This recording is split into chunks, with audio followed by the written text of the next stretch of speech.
আসসালামু আলাইকুম গাইজ, রুবিনা কুকু হাউজে আপনাদেরকে স্বাগতম। আজকে আমি আপনাদের জন্য নিয়ে এসেছি চিচিঙ্গা ভাজির রেসিপি। আমার চিচিঙ্গাগুলো কেটে পরিষ্কারভাবে ধুয়ে নেওয়া হয়ে গেছে। এবার এর মধ্যে সামান্য পরিমাণ লবণ দিয়ে এটা চটকিয়ে মেখে পানি বের করে নেব।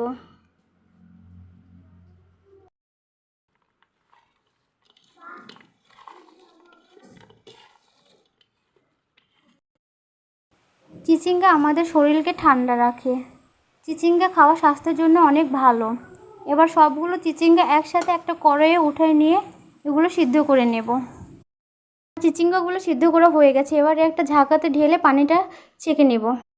এবার একটা কড়াইয়ে পরিমাণ মতো তেল দিয়ে নেব। এর মধ্যে দিয়ে দেব কাঁচামরিচ কুচি, পেঁয়াজ কুচি,